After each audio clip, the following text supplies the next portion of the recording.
This is a very old copy of one of the most famous non-fiction books ever written, Mrs Beeton's Everyday Cookery.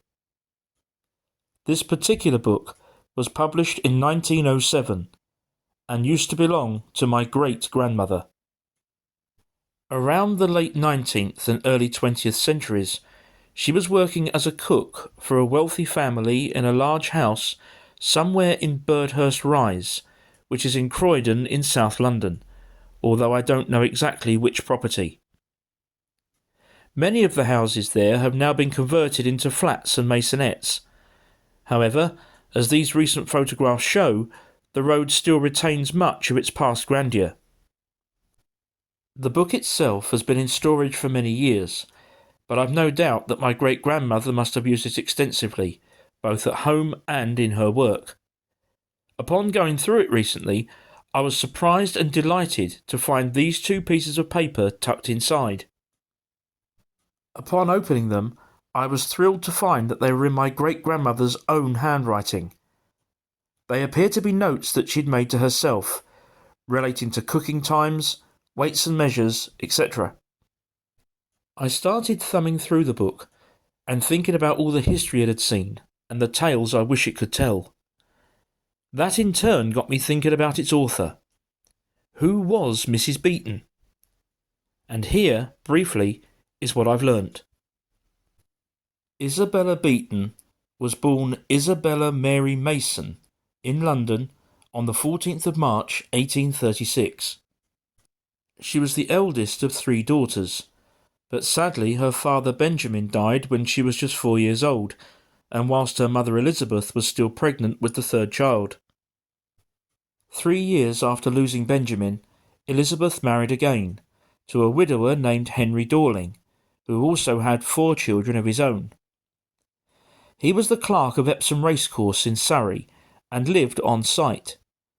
The whole family therefore moved there, and over the years that followed, Henry and Elizabeth would have another 13 children. Isabella's role in such a large family became crucial, and she would refer to her siblings as a living cargo of children. However, the experience helped her to hone her domestic skills, something that would become very important later on. In 1856, Isabella got married here, at St Martin's Church in Epsom, to a successful publisher named Samuel Orchard Beeton. Shortly after they got married, Samuel persuaded Isabella to begin writing for one of his publications, the Englishwoman's Domestic Magazine.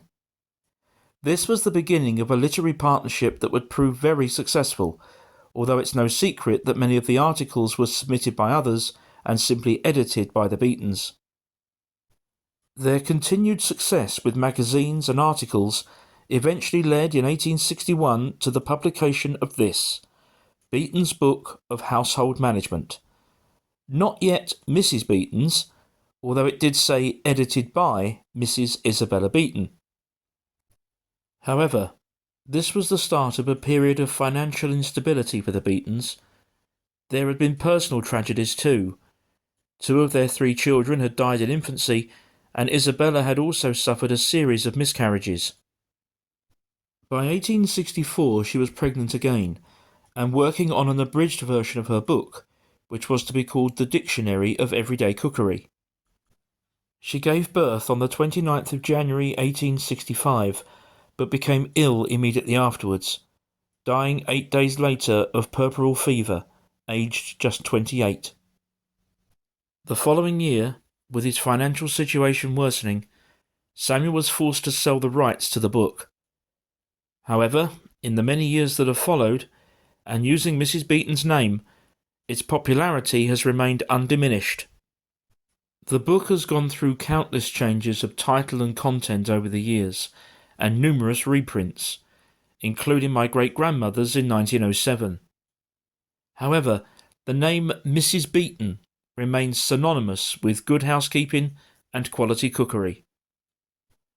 Isabella Beeton was buried here, at West Norwood Cemetery in South London. In 1933 her gravestone was replaced and can be seen here. It was erected by her 2 surviving sons and commemorates her, her husband, and the 2 children who died in infancy. Following a trail that began with a book that my great-grandmother clearly treasured, it's been fascinating to learn something of the story of Mrs Beeton. Clearly a very influential lady who died far too young. I hope you've enjoyed this video. Do please leave me a comment, and also remember to like, subscribe, and press the notification bell for more. Thank you for watching. Bye for now.